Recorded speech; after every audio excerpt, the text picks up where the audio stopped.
नमस्कार, उज्जैन टीवी के सभी दर्शकों का हार्दिक स्वागत है। आइए एक नजर डालते हैं उज्जैन शहर के मुख्य समाचारों पर। उज्जैन जिला पंचायत चुनाव में अध्यक्ष उपाध्यक्ष पद पर हुआ भाजपा का कब्जा। जनपद पंचायत उज्जैन में शिकस्त खाने के बाद भाजपा जिला पंचायत अध्यक्ष उपाध्यक्ष चुनाव में कोई रिस्क नहीं लेना चाहती थी और अपनी रणनीति के तहत फूंक फूंक कर कदम रख रही थी। जिला पंचायत अध्यक्ष का पद अनारक्षित महिला के लिए था। पार्टी में अध्यक्ष पद के दो दावेदार होने के कारण नाम तय करने में जमकर खींचातान हुई। खबर और चर्चा है कि भाजपा द्वारा जिला पंचायत सदस्यों के बीच आंतरिक मतदान रायशुमारी के बाद कमला कुंवर देवड़ा को प्रत्याशी बनाया गया। वहीं कांग्रेस ने हेमलता कुंवर बालू सिंह को मौका दिया, मगर मतदान प्रक्रिया और गणना के पश्चात 21 सदस्यों द्वारा किए गए मतदान में भाजपा की कमला कुंवर देवड़ा को 14 वोट मिले व उज्जैन जिला पंचायत की अध्यक्ष निर्वाचित की गई। वहीं कांग्रेस प्रत्याशी हेमलता कुंवर बालू सिंह पवार को 7 वोट मिले। इस बाबत कलेक्टर आशीष सिंह ने बताया।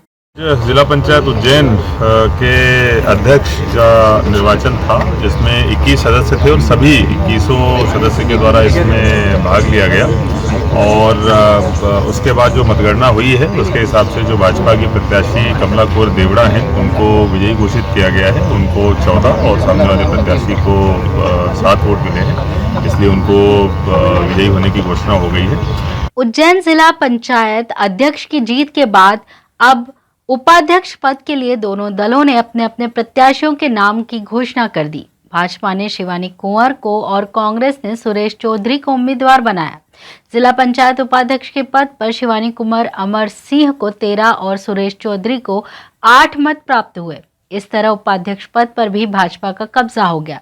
कलेक्टर आशीष सिंह ने विजय प्रत्याशियों को प्रमाण पत्र सौंपे व भाजपा द्वारा विजय जुलूस भी निकाला गया।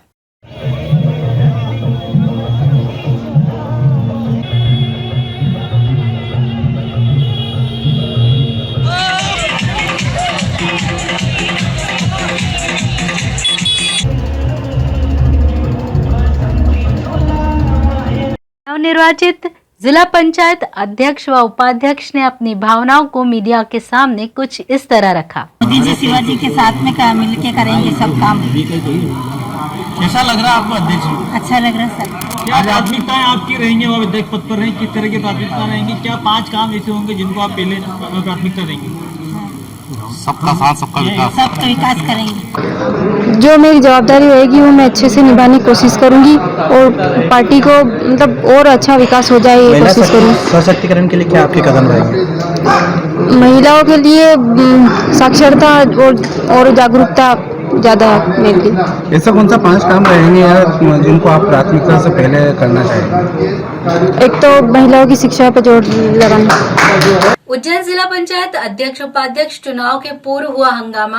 पंचायत में जाने के लिए भिड़े प्रशासन, भाजपाई और कांग्रेसी, हल्का बल प्रयोग हुआ। जिला पंचायत के अध्यक्ष और उपाध्यक्ष पद के चुनाव के मद्देनजर जिला पंचायत भवन के बाहर और अंदर पुलिस और जिला प्रशासन द्वारा सुरक्षा और व्यवस्था के पुख्ता इंतजाम किए गए थे।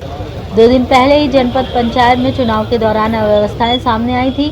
जनपद पंचायत चुनाव में हुए हंगामे के बाद प्रशासन द्वारा व्यवस्था बनाए रखने के लिए अतिरिक्त सतर्कता बरती गई, जिसके लिए कोठी रोड पर ही जिला पंचायत की ओर जाने वाले मार्ग को बैरिकेड से बंद कर दिया गया और इस मार्ग से केवल उन्हीं को प्रवेश दिया गया जिनके पास जिला पंचायत या जनपद पंचायत कार्यालय में अनुमति थी। इसके बावजूद पंचायत में प्रवेश करने को लेकर कांग्रेस और बीजेपी के कार्यकर्ता पुलिस और प्रशासन से भिड़ गए। कांग्रेस ने अपने सभी समर्थित सदस्यों को पहले ही प्रवेश करवा दिया था। भाजपा सदस्य पार्टी के वरिष्ठ नेताओं के साथ कारों में सवार होकर पहुंचे थे। पुलिस ने केवल सदस्यों को ही प्रवेश देने की बात कही। कुछ भाजपा नेता इसके बावजूद बैरिकेड से आगे जाना चाहते थे।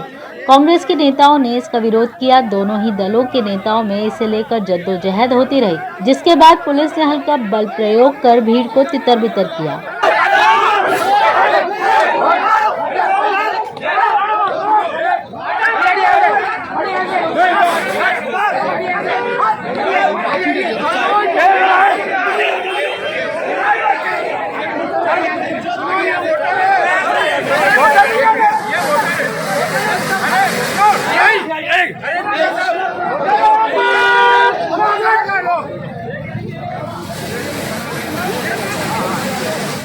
गुरुवार रात ओंकारेश्वर से आ रही कावड़ यात्रा में सम्मिलित कावड़ियों के साथ की गई मारपीट। वर्ग विशेष के बताए जा रहे हैं युवक।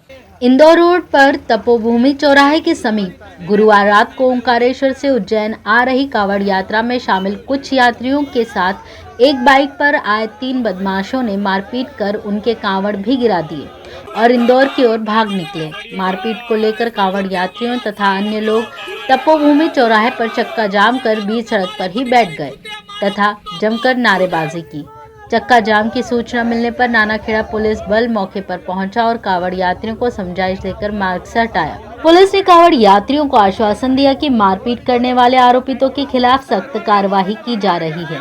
जाम के कारण इंदौर रोड पर मार्ग के दोनों ओर वाहनों की लंबी कतार लग गई।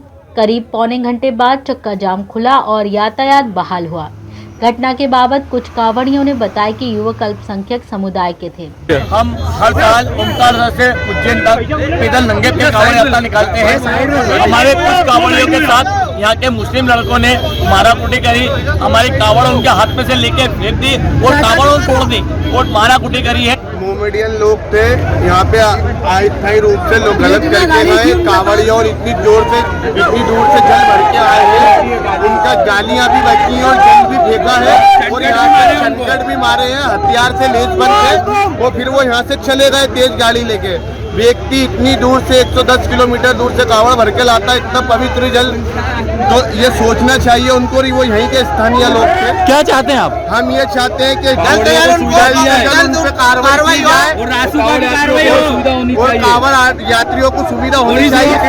निकालना चाहिए, आपको स्पष्ट दिख जाएगा कि उन्होंने क्या गलत करा है। मामले में सीएसपी विनोद मीना ने कहा कि आरोपितों की तलाश की जा रही है। कावड़ यात्री आ रहे थे, इंदौर से आ रहे थे, तो तपोभूमि के पास कुछ तीन लोग अज्ञात थे, मोटरसाइकिल पे सवार थे। तो इन्होंने एक कावड़ यात्री के साथ अभद्र व्यवहार किया, मारपीट करने की भी सूचना हमें मिली थी।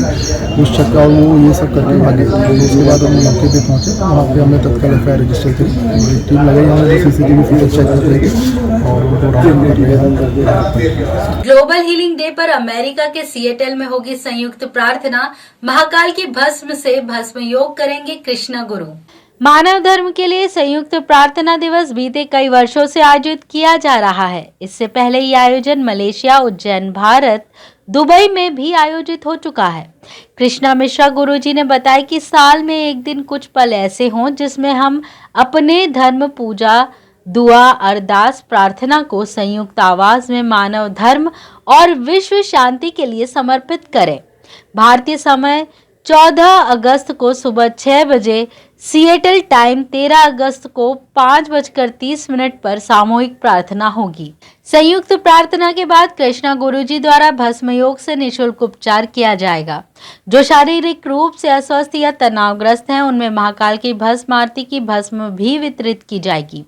कृष्णा मिश्रा जी महाकाल की भस्म लेने व महाकाल दर्शन करने पहुंचे थे। उन्होंने महंत विनीत गिरी से भी मुलाकात की। इस दौरान उन्होंने महाकाल का एक प्रतिरूप मंदिर अमेरिका सिएटल में बनाने का संकल्प लिया है। महाकाल का आशीर्वाद लेके मैं अमेरिका जा रहा हूँ, सिएटल में, जहाँ पर विश्व प्रार्थना दिवस है। ये 7वां है प्रार्थना दिवस। तो बाबा के संकल्प से ही मैंने 7 पूरे कर पा रहा हूँ। उसमें सभी आरोग्य असाध्य लोगों के दूर होते हैं। लोग बाहर के पूरे विदेशों से इकट्ठे होते हैं। ये 11 अगस्त को हर वर्ष सेलिब्रेट किया जाता है, लेकिन इस बार थोड़ी वीकेंड का 13 अगस्त को सेलिब्रेट होगा। भारतीय समय 14 अगस्त को सुबह 6 बजे। तो मेरा मानना है सभी लोगों के कि हम सब में एक दिन ऐसा होना चाहिए कि सभी धर्म मिलकर एक मानव धर्म के लिए प्रार्थना करें। यही संकल्प लेकर मैं बाबा के दरबार में अपना अर्जी लेकर आया था और मेरा पूरा विश्वास है, जैसे गत विषय में होता है, इस वर्ष भी मेरा ग्लोबल हीलिंग डे अमेरिका में बाबा महाकाल के नाम की गूंज बचाएगा। हरियाली अमावस्या के अवसर पर सांध्यकाल में लगे वंचर मेले दूध तलाई में दूधेश्वर का किया गया आकर्षक श्रृंगार। बच्चों ने उठाया मेले का लुत्फ। श्रावण माह की हरियाली अमावस्या लोक परंपरा का महापर्व मानी गई है। नगर वासियों ने परंपरा अनुसार उद्यान व वनों में हरियाली का पूजन तथा पौधारोपण किया। मालवा की लोक परंपरा अनुसार सुबह शिप्रा स्नान किया। दूध तलाई स्थित दूधेश्वर महादेव मंदिर में सुबह भगवान दूधेश्वर महादेव का पंचामृत अभिषेक पूजन कर आकर्षक श्रृंगार किया गया। रात्रि 8 बजे बाबा दूधेश्वर महादेव की आरती संपन्न हुई, जिसमें सैकड़ों श्रद्धालुओं ने दर्शन लाभ लेकर प्रसाद को ग्रहण किया।